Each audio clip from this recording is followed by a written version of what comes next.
আজকের যে রজনী লাইলাতুন নিসফি মিন শাবান, শাবান মাসের অর্ধক রজনী, এই রজনীতে বাদ মাগরিব থেকে আল্লাহ তাআলা প্রথম আসমানে আসেন। প্রথম আসমানে এসে আল্লাহ তাআলা বান্দাদের কাছে বলতে থাকেন, এ কে কোন গুনাহগার আছো, আমার কাছে মাপ চাও, আমি আল্লাহ তাআলা তোমাকে মাফ করে দিব। ও কে আছো ভাবি, তোমার কি দরকার, তুমি আমার কাছে চাও, আমি তোমাকে দিয়ে দেব। এ কে আছো বিপদের মধ্যে, কার বিবাহ হয় না, কার মেয়ের বিবাহ হয় না, শুধু ভেঙ্গে যায়, কার ছেলে হয় না, তোমরা আমার কাছে চাও।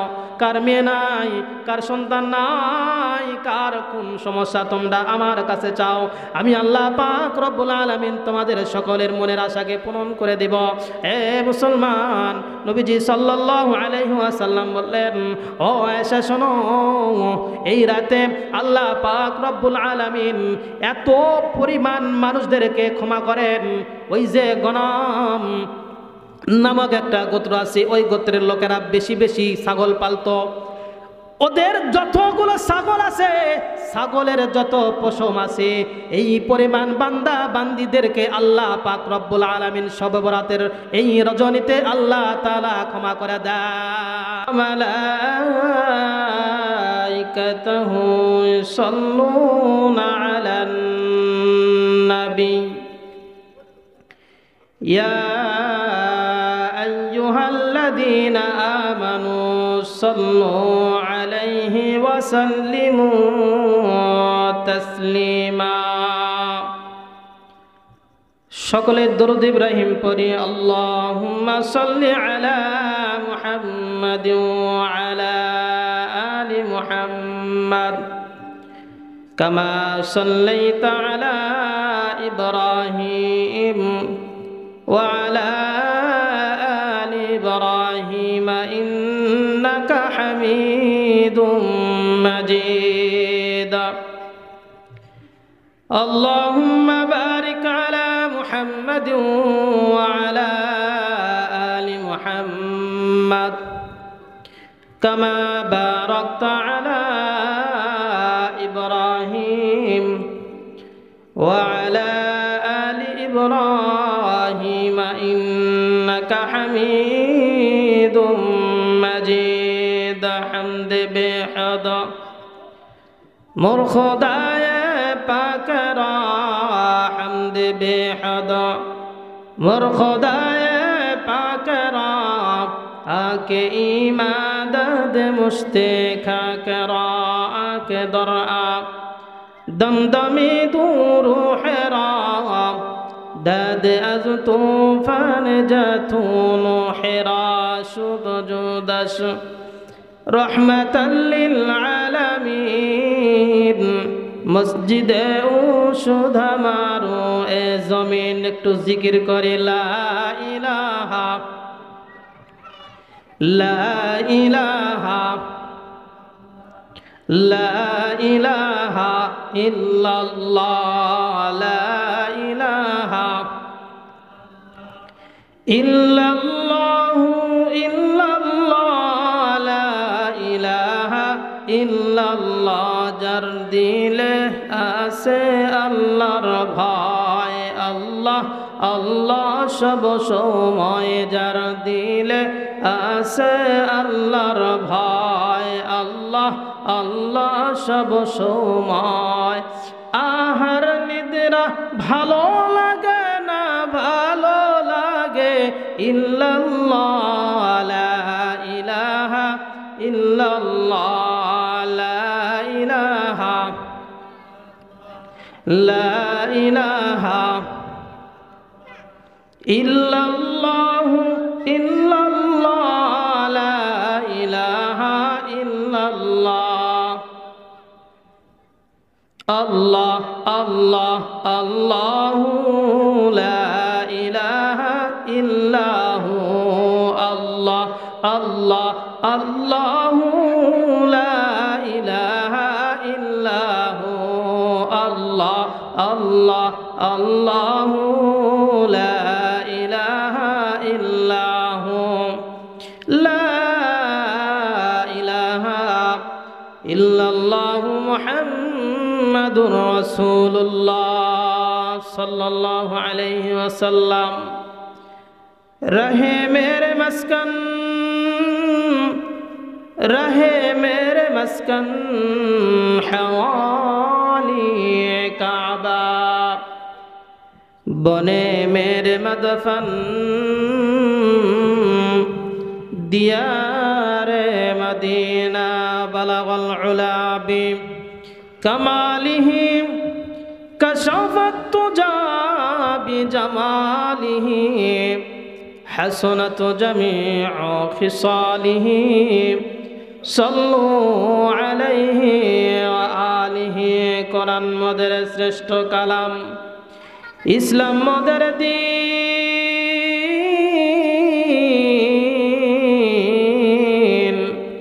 কোরআন ছাড়া মুক্তি নাই কিয়ামতের দিন বালাগাল উলা বি কামালিহি কশফত তুজা বিজামালিহি حسنت جميع خصاله صلوا عليه وآله الحمد لله আল্লাহ পাকের দরবারে লাখ কোটি শুকরিয়া যে মহান রব্বুল আলামিন আমাকে আপনাকে আল্লাহ তাআলার বিশেষ বান্দা হিসাবে আমাকে আপনাকে কবুল করেছেন। এরপরে আল্লাহ তাআলা বিশেষ একটি জায়গা হাদিসের ভাষায় যাকে জান্নাতের বাগান বলা হয়, এমন জান্নাতের বাগানে আল্লাহ তাআলা আমাকে আপনাকে কবুল করছেন। এই জন্য আল্লাহ তাআলার দরবারে দিল থেকে শুকরিয়া আদায় করি, সকলেই বলে আলহামদুলিল্লাহ। অতঃপর রাহমাতাল লিল আলামিন সাইয়্যিদুল মুরসালিন খাতামুন নবিয়্যিন নবী আরবিউল আযম, আমরা সকলেই তার প্রতি দরুদ প্রেরণ করি, সকলেই বলি সাল্লাল্লাহু আলাইহি ওয়াসাল্লাম। সম্মানিত হাজিরিন, আল্লাহ পাক রব্বুল আলামিন আমাকে আপনাকে সৃষ্টি করে আমাদের কিছু দায়িত্ব দিয়েছেন।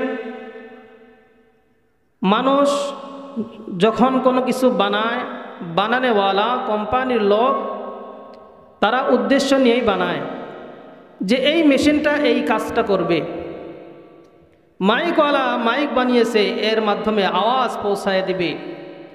তো আল্লাহ রব্বুল আলামিন আমাকে আপনাকে সৃষ্টি করেছেন, তার সৃষ্টির উদ্দেশ্য হলো মানুষ আল্লাহ তাআলার ইবাদত করবে, বিনিময়ে সে জান্নাত কামাই করবে। সুবহানাল্লাহ। যারা ইবাদত করবে তাদের জন্য রয়েছে জান্নাত। কালেমা পড়তে হবে, নেক আমল করতে হবে, এই দুইটা আমল করলেই জান্নাত। আমরা দুনিয়াতে এসে বিভিন্ন ব্যস্ততায় নেক আমলের সুযোগই পাই না। সারা সপ্তাহে টাইম নাই, শুক্রবারে জুমার দিনে মুসল্লির অভাব নাই। আমরা সাপ্তাহিক মুসল্লি। মাঝে মধ্যে খুব খারাপই লাগে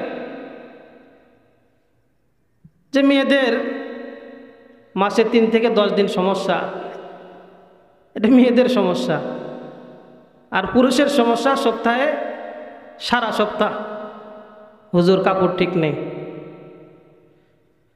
তো আল্লাহ তাআলা আমাদেরকে সৃষ্টি করেছেন, আমরা সৃষ্টির উদ্দেশ্য ভুলে গিয়ে দুনিয়া কামাই, কে কার উপরে উঠবে, কিভাবে বিশ্ব জয় করবে, সে চিন্তায় আমরা মগ্ন। আসলে বিজয়ের মূল মন্ত্র হলো যে মানুষের সাথে সদ আচরণ করা, ভালো ব্যবহার করা, সঠিকভাবে চলা, নবী করিম সাল্লাল্লাহু আলাইহি ওয়াসাল্লামের দেখানো পথ অনুসরণ করা। এর মাধ্যমেই আমরা সফল কাম মুমিন হিসাবে আল্লাহ তাআলার কাছে গ্রহণযোগ্য হইতে পারব। রাগ, খুব রাগ উঠছে, এই সময় রাগকে কি করা? কন্ট্রোল করা। কৌশলে কাউকে কারোর কারণে যদি রাগ উঠে থাকে তাহলে এটাকে আস্তে আস্তে কন্ট্রোল করে দমন করা। মনে করেন আপনি হাসপাতালে গেছেন, হাসপাতালে যাওয়ার পর দেখতেছেন ওয়েটিং রুম, যেটা অভ্যর্থনা জানায়, রুমের সামনে কাঁচ আছে, গ্লাস আছে, গ্লাসের ওই পাশে দেখতেছেন যে দারোয়ান বা যে ব্যক্তি বাহির থেকে লোক নিয়ে ডাক্তার সাহেবের কাছে যায়, ওই ব্যক্তিটা এক হাতে বিড়ি খাচ্ছে, বিড়ি টানতেছে আর পত্রিকা পড়তেছে। বাহিরে অসুস্থ মানুষ দাঁড়িয়েছে, একজন অন্ধ ব্যক্তি বা দৃষ্টিশক্তিহীন বৃদ্ধ মানুষ ছোট বাচ্চা নিয়ে দাঁড়িয়ে আছে। তার চিলিপটা দেখে কোন ডাক্তারকে দেখাতে হবে তার কোনো হুঁশ নাই, সে তার কাজে ব্যস্ত, বাইরে কে আছে খেয়াল করতেছে না। আপনি সেখানে গেলেন, যাওয়ার পরে রাগ উঠবে না? অবশ্যই রাগ উঠবে যে এরা টাকা খরচ করে ডাক্তারকে দেখাবে, এদের সঠিক চিকিৎসা সঠিক সময় হবে, অথচ তারা লেট করতেছে। তো আপনি প্রথমেই যদি রাগ করে দরজা খুলে গিয়ে তাকে ধমক দেন বা তাকে বুঝান, তাহলে হয়তো সে রাগের কারণে ওই ব্যক্তিটাকে কি করবে, ডাক্তারের কাছে নিয়ে যাবে। কিন্তু এটা কিন্তু চিরস্থায়ী সমাধান হইতে পারে না। হয়তো আপনার প্রভাব আছে বা আপনি তাকে রাগ দেখাইছেন, এই জন্য সে আপনাকে বা ওই মহিলাকে বা ওই বৃদ্ধ মানুষকে নিয়ে যাবে। কিন্তু এক পর্যায়ে সে আপনি যখন থাকবেন না, তখন কিন্তু ঠিকই কী করবে, সে তার আগের মতো আগের অভ্যাসের অনুযায়ী কাজ করবে। মুসলমান ইমানদার আল্লাহর গোলাম, এই সময় আপনাকে খুব গভীরভাবে চিন্তা ভাবনা করতে হবে কিভাবে তাকে একেবারে ভালো করা যায়। আপনার উপদেশ সে গ্রহণ করবে, আপনার উপদেশ গ্রহণ করে সে ভালো হয়ে যাবে। প্রথমে তাকে আপনি সালাম দেন, আসসালামু আলাইকুম ওয়া রাহমাতুল্লাহি ওয়া বারাকাতুহু, ভাই আপনি কেমন আছেন? বলে ভাই আলহামদুলিল্লাহ ভালো আছি। তাকে জিজ্ঞাসা করলেন আপনার কাজের অবস্থা কি? এত সুন্দর মানুষ, আল্লাহ তাআলা আপনাকে সুন্দর করে বানিয়েছেন। ও ভাই, আল্লাহ তাআলা আপনাকে এখানে আনছেন, কত মানুষ না খেয়ে মারা যাইতেছে, কেউ কাজ পাইতেছে না, আল্লাহ তাআলা আপনাকে কাজের একটা ব্যবস্থা করে দিয়েছে। ওই যে দেখেন না বাহিরের মানুষগুলো কত কষ্ট করে তারা দাঁড়িয়ে আছে, তাদের জরুরি চিকিৎসার দরকার, চিলিপটা দেখেন না কোন ডাক্তারকে দেখালে ভালো হয়। সালাম বিনিময় করার পর লোকটা আস্তে আস্তে ভালো হয়ে যাবে। এরপরে আপনার যে সমস্যা, আপনার সমস্যার জন্য আপনার ডাক্তারকে দেখাবে। এক পর্যায়ে যখন ডাক্তার দেখানো হয়ে গেল, তাকে সালাম কালাম দিয়ে বিনিময় করে ভালোভাবে বোঝানো, ভাই আপনাকে একটা কথা বলতে চাই। বলে কি ভাই, কি কথা বলতে চান? বলে ভাই আপনার মাধ্যমে আল্লাহ পাক রব্বুল আলামিন আপনার পরিবার পরিজনদের একটা রিজিকের ব্যবস্থা করছে, সুন্দর একটা চাকরি পাইছেন। আপনাকে কিছু উপদেশ দিতে চাই। বলবে ভাই কি উপদেশ দিবেন একটু জানতে চাই। ওই আল্লাহর বান্দা বলে ভাই আল্লাহ তাআলা আপনাকে এই যে নিয়ামত দান করছেন, এর জন্য আপনাকে অবহেলা করা যাবে না, সুন্দরভাবে আপনাকে কাজ করতে হবে। আপনি তাকে যেই উপদেশ দিবেন সুন্দরভাবে উপদেশ দিলে অবশ্যই সে উপদেশ গ্রহণ করবে। প্রথম পর্যায়ে যদি আপনি রাগ দেখে তাকে কাজের আদেশ দেন, তাহলে সে রাগ করবে। এ মুসলমান, নবী আরবি সাল্লাল্লাহু আলাইহি ওয়াসাল্লাম, আমার নবী, আপনার নবী, দয়ার নবী, মায়ের নবী, রাহমাতাল লিল আলামিন, তিনি মানুষদের সাথে কেমন আচরণ করেছেন, কেমন ব্যবহার করছেন।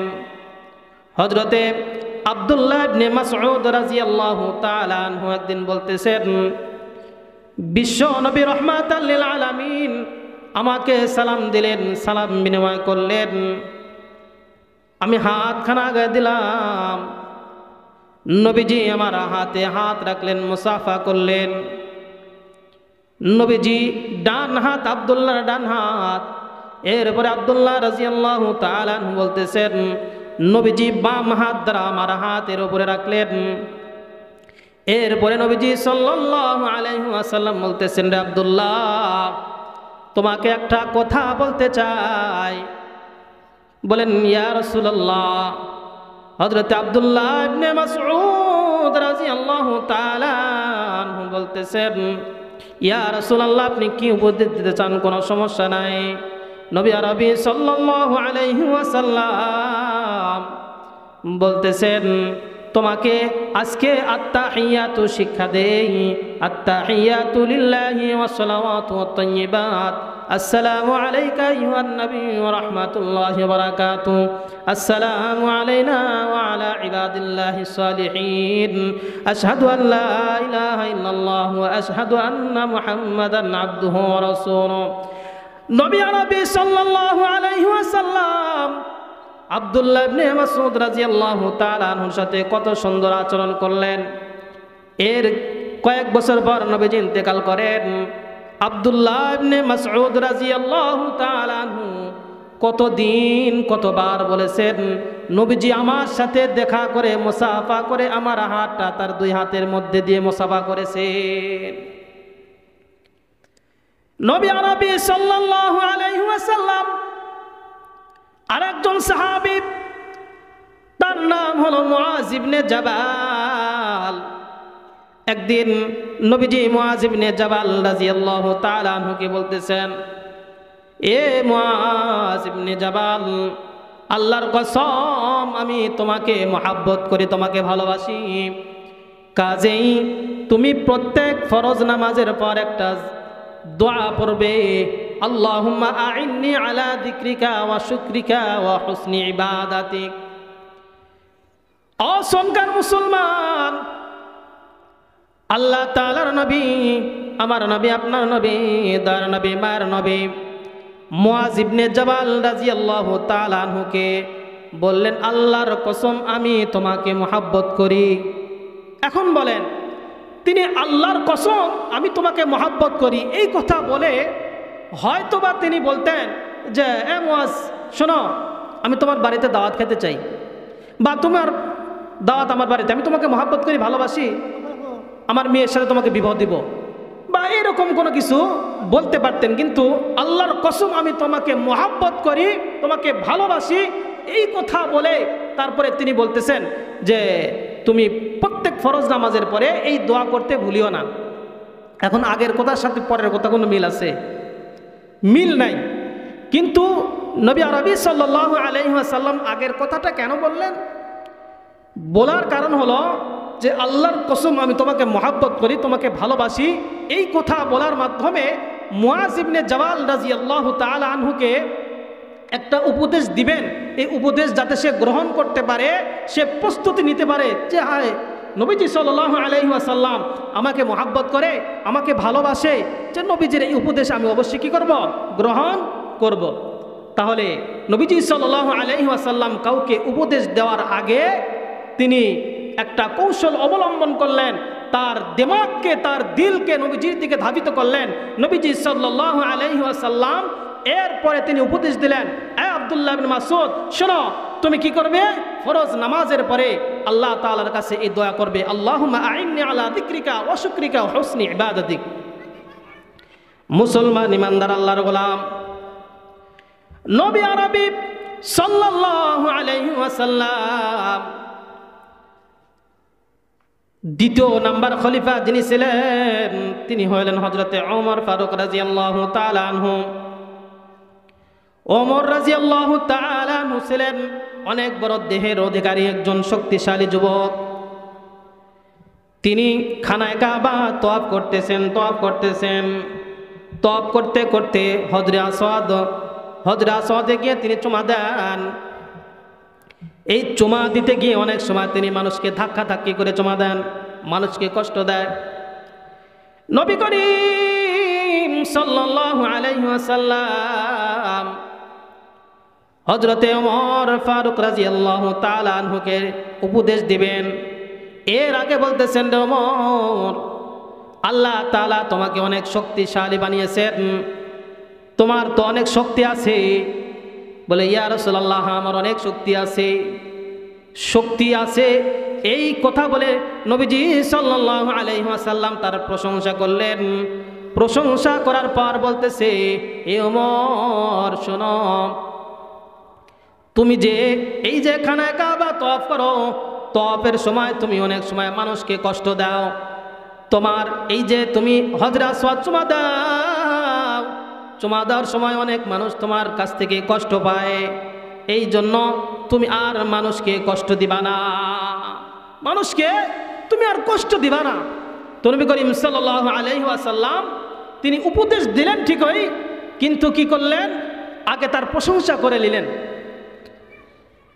যাতে করে ওমর রাদিয়াল্লাহু তাআলা আনহুকে যদি প্রথমেই বলা হতো, ওমর খবরদার, তুমি কি করবে না, তওয়াফ করবে ঠিকই, কিন্তু মানুষকে কষ্ট দিবে না, তাহলে ওমর তো এমনি রাগান্বিত মানুষ, রাগ করতে পারতেন।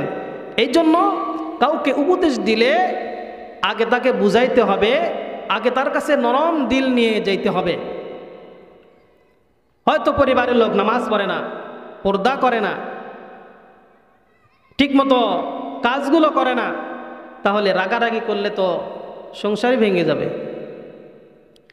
এজন্য একজন নরম তো আরেকজন গরম, একজন গরম তো আরেকজন নরম। যদি উভয়জন গরম হয়, তাহলে সেই গরমে সংসার কি হয়ে যায়, নষ্ট হয়ে যায়। এজন্য স্বামী যখন রাগান্বিত হবে, স্ত্রীকে কি করতে হবে, দরল দিল নরম করে তাকে বোঝাতে হবে, তার সামনে মাথা নত করে থাকতে হবে। হঠাৎ করে স্ত্রী যদি রাগান্বিত হয়ে যায়, তাহলে স্বামীকে রাগ কন্ট্রোল করে তাকে বোঝাতে হবে। উভয় যদি মারামারি কাটাকাটি, আজকের যে রজনী লাইলাতুন নিসফি মিন শাবান, শাবান মাসের অর্ধক রজনী, এই রজনীতে বাদ মাগরিব থেকে আল্লাহ তাআলা প্রথম আসমানে আসেন। প্রথম আসমানে এসে আল্লাহ তাআলা বান্দাদের কাছে বলতে থাকেন, এ কে কোন গুনাহগার আছো, আমার কাছে মাপ চাও, আমি আল্লাহ তাআলা তোমাকে মাফ করে দিব। ও কে আসো ভাবি, তোমার কি দরকার, তুমি আমার কাছে চাও, আমি তোমাকে দিয়ে দেব। এ কে আসো বিপদের মধ্যে, কার বিবাহ হয় না, কার মেয়ের বিবাহ হয় না, শুধু ভেঙ্গে যায়, কার ছেলে হয় না, তোমরা আমার কাছে চাও। কার মেয়ে নাই, কার সন্তান নাই, কার কোন সমস্যা, তোমরা আমার কাছে চাও, আমি আল্লাহ পাক রব্বুল আলামিন তোমাদের সকলের মনের আশাকে পূরণ করে দেব। এ মুসলমান, নবীজি সাল্লাল্লাহু আলাইহি ওয়াসাল্লাম বললেন, ও আয়েশা শোনো, এই রাতে আল্লাহ পাক রব্বুল আলামিন এত পরিমাণ মানুষদেরকে ক্ষমা করেন।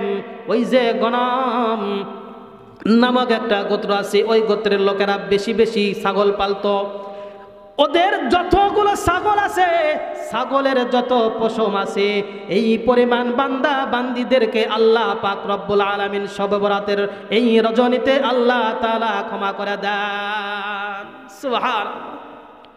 ও আয়েশা, আমাকে ভুল বোঝার কোনো কারণ নাই।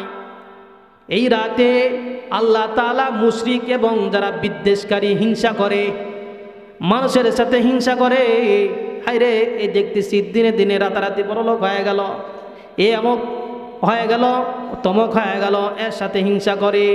এই রকম হিংসুক যারা আছে, হিংসুক এবং মুশরিক ব্যতি রেখে আল্লাহ পাক রব্বুল আলামিন সকল বান্দা বান্দিদেরকে মাফ করে দেন। এটা হলো নিসফে শাবান, শবে বরাত। এই রাতের আমল কি করবো হুজুর? 12 রাকাত নামাজ, 14 রাকাত, 100 রাকাত।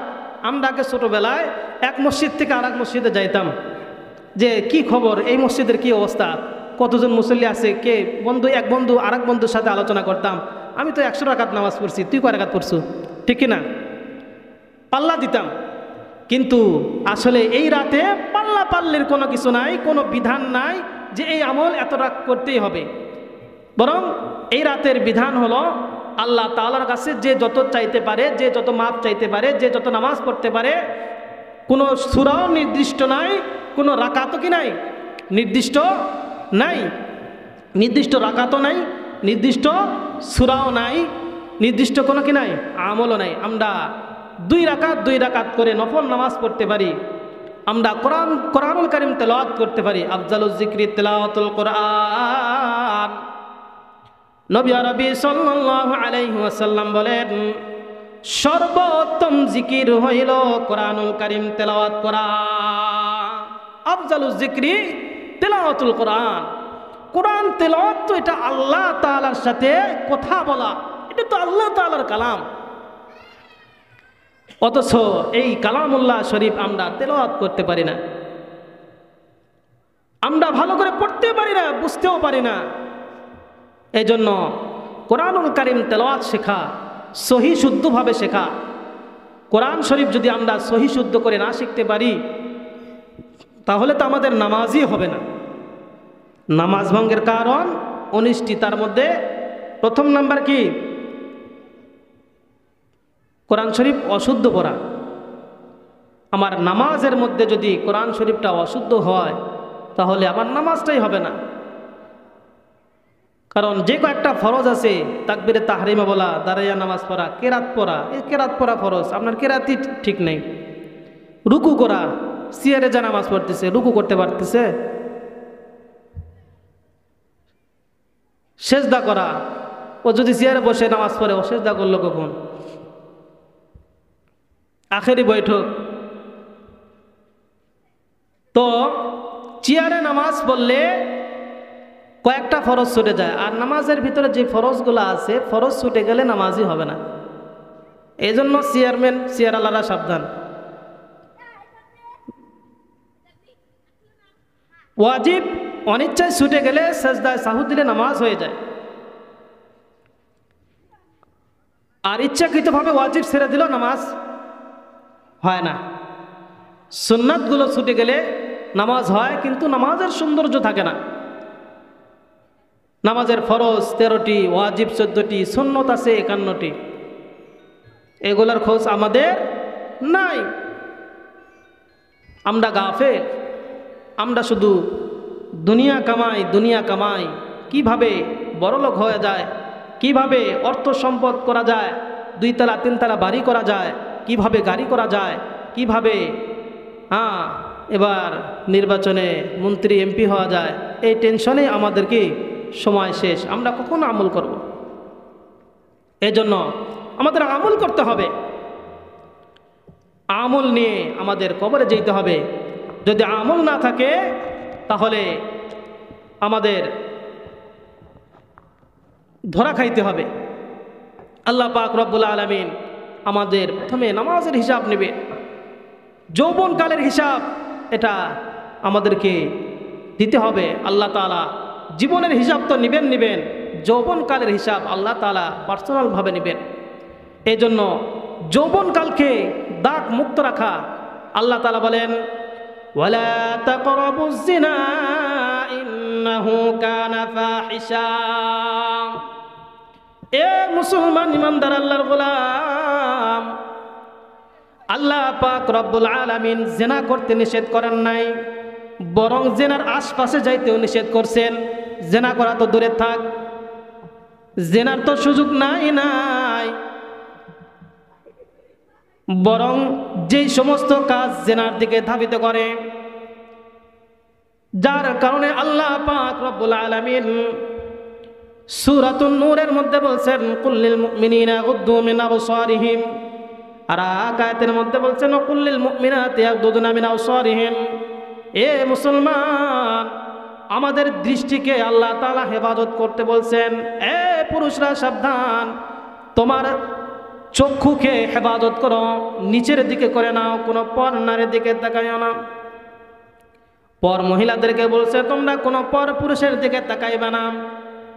শুধু জেনা তো দূরে থাক, জেনার কাছে যায়, চোখ দিয়ে দেখার দ্বারা জেনার প্রতি আকৃষ্ট হয়। একজন নারী সুন্দর কি অসুন্দর এটা চোখ দিয়ে দেখলেই তো বোঝা যায়, যার কারণে চোখ দয় নিষেধ। নবী আরবি সাল্লাল্লাহু আলাইহি ওয়াসাল্লাম হযরতে আলী রাদিয়াল্লাহু তাআলা আনহুকে বলতেছেন, আলী, তোমার হঠাৎ করে যখন কোনো মহিলার দিকে চোখ যাবে, প্রথম চোখ যাওয়া এটা মাপ, দ্বিতীয়বার যখন তুমি ইচ্ছাকৃত তাকাইবে, এইটা হবে তোমার চোখের জিনা। এই মুসলমান, এই জন্য চোখের জানা হলো দেখা। আর আপনি যখন কারো প্রেমে আসক্ত হয়ে তার সাথে ঘোরাঘুরি করবেন, হাঁটাহাঁটি করবেন, হাতটা ধরবেন, এটা হবে হাতের জিনা। পা দিয়ে দিয়ে দিয়ে দিয়ে রমনা বটতলা পার্কে যাবেন, এই যে আপনাদের পাশে মমিন পার্কে যাবেন, আর যতগুলো পার্কে নারী নিয়ে ঘুরবেন, এর মাধ্যমে আল্লাহ তাআলা পায়ের জিনা দেবেন। যখন এইরকম ভাবে অন্তর দিয়ে চিন্তা ভাবনা করবেন, আল্লাহ তাআলা আপনার অন্তরের মধ্যে জিনার গুনাহ লিখতেই থাকবে।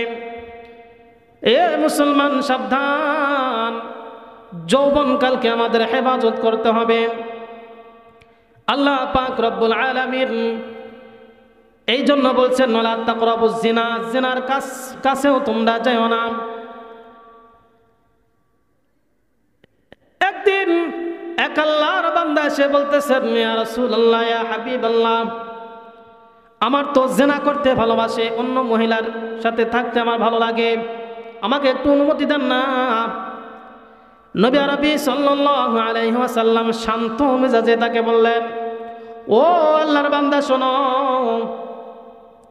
তুমি তো জিনা করতে চাও? বলে, ইয়া রাসূলুল্লাহ, করতে চাই, খুব ভালো লাগে। বলে, তোমার মায়ের সাথে কেউ যদি জিনা করে তুমি কি অনুমতি দিবা? বলে, ইয়া রাসূলুল্লাহ, কখনোই না। ও আল্লাহর বান্দা শোনো, তুমি যার সাথে জিনা করবে, যে মহিলার সাথে জিনা করবে, সে তো কারো না কারো মা হবে। ও আল্লাহর বান্দা, তুমি কি তোমার বোনের সাথে কাউকে জিনা করতে দিবে, খারাপ কাজ করতে দিবে? বলে, ইয়া রাসূলুল্লাহ, তার কাল্লা কেটে দেব। বলে, তুমি যার সাথে জিনা করতে চাও সেও তো কারো না কারো বোন, তোমার ফুপির সাথে দিবে? বলে, না না না, আমি দিতে রাজি নাই। বলে, তোমার স্ত্রীর সাথে কাউকে জিনা করতে দিবা? বলে, না না, তাও দেব না। বলে, তোমার মেয়ের সাথে দিবে? না না, ইয়া রাসূলুল্লাহ, গোষ্ঠী শুদ্ধা তার মাইরে ফেরাইমু। আল্লাহর নবী সাল্লাল্লাহু আলাইহি ওয়াসাল্লাম তাকে সিস্টেমে মার দিলেন। বলতেছেন, ও আল্লাহর বান্দা, তুমি যার সাথে জিনা করতে চাও সে কারো না কারো মা, কারো না কারো বোন, কারো না কারো স্ত্রী, কারো না কারো সন্তান। তুমি যেই রকম তোমার মাকে, তোমার বোনকে, তোমার স্ত্রীকে, তোমার সন্তানকে কারো সাথে জিনা করতে দিতে চাও না, ওই বোনকেও তার ভাই দিবে না, ওই মাকেও তার স্বামী দিবে না, ওই বোনকে তার এইরকম ভাবে ভাইয়েরা দিবে না। এই জন্য নবী আরবি সাল্লাল্লাহু আলাইহি ওয়াসাল্লামকে ওই সাহাবী সে বলতেছেন, ইয়া রাসূলুল্লাহ, আমার বোঝা হয়ে গেছে, আজ থেকে তওবা করলাম, আর কোনোদিন জিনা করব না, আর কোনোদিন আমি জিনা ধারের কাছেও যাব না। যারা জিনা করতে চাবে তাদেরকে আমি কঠিন শাস্তি দিব। এই জন্য মুসলমান, গুনাহ থেকে ফিরতে হবে। গুনাহ করতে করতে আমাদের অন্তরটা এমন হয়ে গেছে যে ভালো কথা আর ভালো লাগে না, গান শুনতে ভালো লাগে, টিভি দেখতে ভালো লাগে, বেহায়াপনা ভালো লাগে। যখন বেহায়াপনা নিষিদ্ধ করা হয়, যে ভাই সাউন্ডটা একটু আস্তে দেন না, গানের সাউন্ডটা একটু কমায়া দেন, এই কারণে ওলামায়ে কেরামকে পিটানো হচ্ছে। মুসলমান আমরা আজ কোথায় আছি? মুফতি শামসুদ্দিন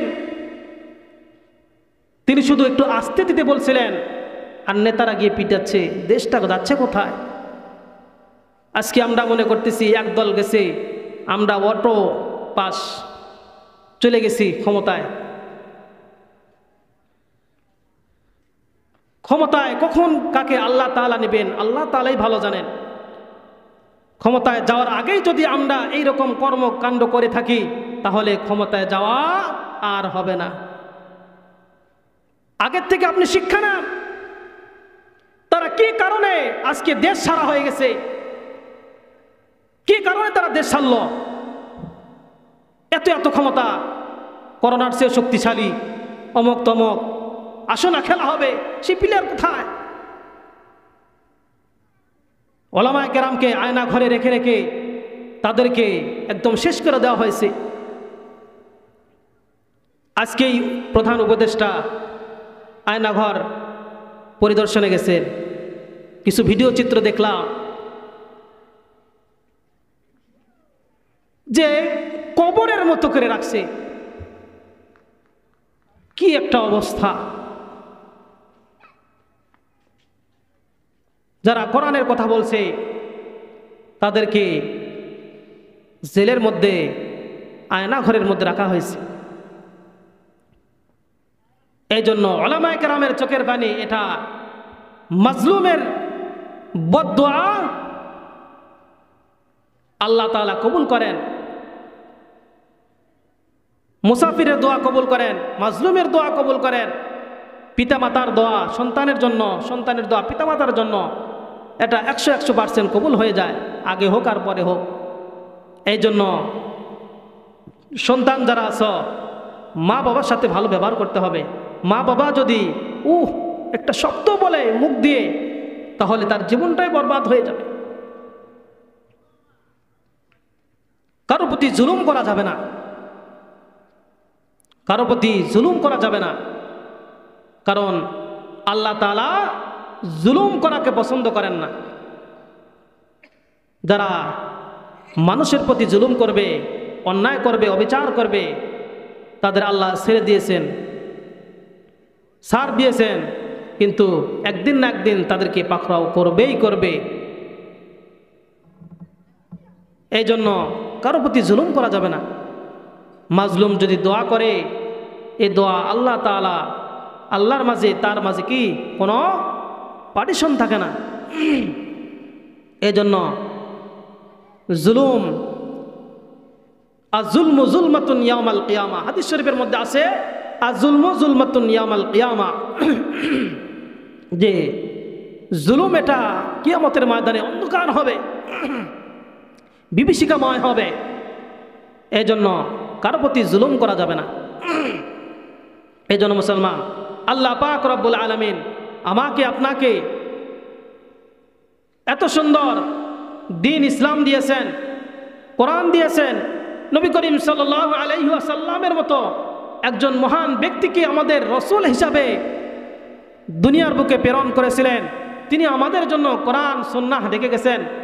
তার জীবন আদর্শকে নিজের জীবনে বাস্তবায়ন করা, তার জীবনীটা পড়া, তার জীবনীটাও যদি আমি না পড়ি, কারো জীবন সম্পর্কে যদি আমি না জানি, তাহলে তার প্রতি তো আমার ভালোবাসা মহাব্বত আসবে না। আমি সাকিব আল হাসানের নাম শুনছি, সে কি করে সেটাও জানি, তাহলেই তার প্রতি ভালোবাসা আসবে। আর যদি কেউ নাই জানে, তাহলে কেমনে তার প্রতি ভালোবাসা আসবে? নবী করিম সাল্লাল্লাহু আলাইহি ওয়াসাল্লাম, তিনি আমাদের জন্য মডেল, তিনি আমাদের নবী। এই নবী সম্পর্কে কেউ প্রথমে কবরের মধ্যে প্রশ্ন করা হবে। প্রশ্ন তো আমরা সকলে জানি, মান রব্বুকা মান দীনুকা মান নবিয়্যুকা, যে তোমার রবকে, তোমার দিন কি, তোমার নবীকে। তো নবীকে যদি আমি না চিনি, না জানি, নবীর সিরত সুরত যদি আমার মধ্যে না থাকে, তাহলে নবীকে আমরা বলতে পারবো না। এই জন্য নবীজির জীবনীকে পড়া, একটা জীবনী কিনে নেবেন, কিনে নিয়ে প্রত্যেক দিন অল্প অল্প করে জীবনী থেকে পড়বেন। তার সম্পর্কে যত জানবেন, ততই তার প্রতি মহাব্বত ভালোবাসা আসবে। যদি মহাব্বত ভালোবাসা আসে, তাহলে তার মহাব্বত, তার সিরাত, তার সুরত আমাদের মধ্যে ফিট করার চিন্তা ভাবনা আসবে। এই জন্য নবীজির জীবনী আমাদের পাঠ করা, নবীজির জীবনী পড়া। সিরাতে মুস্তাফা আছে, সিরাতে খাতুমুল আম্বিয়া আছে, আর রাহিকুল মাকতুম আছে, কত সিরাতের কিতাব আছে। আমরা যে কোনো একটা সিরাতের কিতাব কিনবো, এরপরে নবী করিম সাল্লাল্লাহু আলাইহি ওয়াসাল্লামের জীবনী পড়ব, যে তিনি কেমন ছিলেন, তিনি মানুষের সাথে কেমন আচরণ করতেন, কেমন ব্যবহার করতেন, তার লেনদেনটা কেমন ছিল, স্ত্রীদের সাথে তার সম্পর্ক কেমন ছিল, সাহাবায়ে কেরামের সাথে তার সম্পর্কটা কেমন ছিল, তিনি কেমনে ঘুমাইতেন, কেমনে খাইতেন, তার পোশাকটা কেমন ছিল, তার দাড়ি কতটুকু ছিল, তার চুল কেমন ছিল, এইরকমভাবে তার সমস্ত জীবনী যদি আমি পড়তে পারি তাহলে তার ওই জীবনী পড়ে তার মতো হওয়ার আগ্রহ আমার আসবে। আর যদি তার জীবনীটাই যদি না পড়ি তাহলে নবীকে চিনলামও না, জানলামও না। চেনা জানা, এরপরে তার মতো হওয়ার চিন্তা ভাবনা করা। যদি নাই চিনি নাই জানি তাহলে হবে হবে না। সাহাবায়ে কেরাম নবী করিম সাল্লাল্লাহু আলাইহি ওয়াসাল্লামের যেই সুন্নতটা পাইছেন, ওলামায়ে কেরাম যেই সুন্নতটা পাইছেন সেই সুন্নতটা পালন করার কি করছেন, চেষ্টা করছেন। খুঁটে খুঁটে খুঁটে খুঁটে হ্যাঁ, একদম যেগুলো কেউ পালন করে না সেগুলো তারা পালন করার চেষ্টা করেন। আশরাফ আলী থানভী রহমাতুল্লাহ আলাইহি তিনি একদিন বিবির সাথে বলতেছে রাতের বেলা যে বিবি যান চলো একটু দৌড়াদৌড়ি করি। দৌড়বাস মুসলমান ইমানদার আল্লাহর গোলাম আশরাফ আলী থানভী রহমাতুল্লাহ আলাইহি তার বিবিকে নিয়ে যাইতেছেন। রাতের বেলা বলতেছে ও আমার বিবি একটু আমরা দৌড়াই, কি দেখি কে ফার্স্ট হয়। ইচ্ছা করেই হযরত আশরাফ আলী থানভী রহমাতুল্লাহ আলাইহি একটু পিছু পড়লেন। তার স্ত্রী ফার্স্ট হয়ে গেল, খুব খুশি। দেখবেন বিবিদের সাথে কোনো বাজি ধরলে যদি তারা জিতে, বলেন লুডু খেলাই, যদি জিতে কি খুশি। আশরাফ আলী থানভী রহমাতুল্লাহ আলাইহি স্ত্রীর সাথে দৌড়াইলেন রাতের বেলায়, কেউ দেখে নাই, চাঁদের আলোতে তিনি দৌড়াইছেন। কয়েক মাস পর আবার স্ত্রীর সাথে ওই রাস্তা দিয়ে যাইতেছে। ও বিবি চলো আজকে একটু দৌড়ায় দেখি কে ফার্স্ট হয়। এক পর্যায়ে আশরাফ আলী থানভী রহমাতুল্লাহ আলাইহি অগ্রগামী হয়ে গেলেন, তিনি জিতলেন। আশরাফ আলী থানভী রহমাতুল্লাহ আলাইহি বলতেছেন ও বিবি প্রথমবার তুমি জিতেছিলে তার প্রতিশোধ আমি এবার নিয়ে নিলাম। এই ঘটনাটা তিনি কোথায় পেয়েছেন? আমার নবী আপনার নবী রাহমাতাল লিল আলামিন তার জীবনের মধ্যেও আছে। একদিন নবী করিম সাল্লাল্লাহু আলাইহি ওয়াসাল্লাম আয়েশা সিদ্দিকা রাদিয়াল্লাহু তাআলা আনহার সাথে রাতের বেলা যাইতেছেন। আয়েশা সিদ্দিকা রাদিয়াল্লাহু তাআলা আনহা তখন চিকন ছিলেন, বলে বিবি চলো দৌড়াই। রহমতের নবী দার নবী মার নবী আর আয়েশা সিদ্দিকা রাদিয়াল্লাহু তাআলা আনহা স্বামী স্ত্রী দৌড়ায়। দৌড়াতে দৌড়াতে মা আয়েশা ফার্স্ট হইলেন, তিনি অনেক আনন্দিত হইলেন, খুশি হয়ে গেলেন। দ্বিতীয়বার আরেকদিন নবী করিম সাল্লাল্লাহু আলাইহি ওয়াসাল্লাম বলতেছেন ও আয়েশা শোনো আজকে একটু দৌড়াই। আয়েশা সিদ্দিকা রাদিয়াল্লাহু তাআলা আনহা ওই সময় একটু মোটা হয়ে গিয়েছিলেন, যার কারণে তিনি বেশি দৌড়াতে পারেন নাই। নবী আরবি সাল্লাল্লাহু আলাইহি ওয়াসাল্লাম দৌড়ায় গিয়ে তিনি ফার্স্ট হইলেন।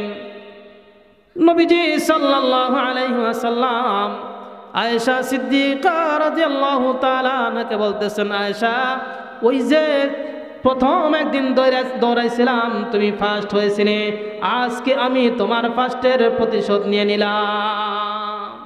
এই যে নবীজির সিরাত থেকে শিখে ওলামায়ে কেরাম সেই সুন্নাতটা পালন করছেন। প্রত্যেকটা কাজ সাহাবায়ে কেরাম যেইটাই পাইছেন, যেই আদেশটা পাইছেন সঙ্গে সঙ্গে সাহাবায়ে কেরাম 100 পালন করার জন্য তারা প্রস্তুত। ওলামায়ে কেরাম যেই সুন্নাতটা পাইছেন সেই সুন্নাতটাই পালন করার জন্য সব সময়ের জন্য প্রস্তুত।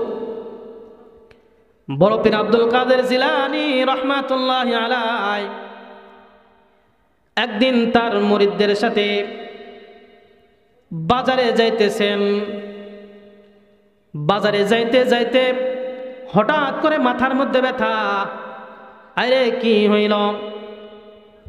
বাজারে গিয়ে কোনো সদাইপাতি ক্রয় করেন নাই, ঘরেতে ফিরে আসেন। আসার পর মাথার মধ্যে ছিল পাগড়ি, পাগড়িটা খুলছেন, দেখতেছেন মাথার ভিতরে কি যেন একটা বিচ্ছু দর্শন করতেছে।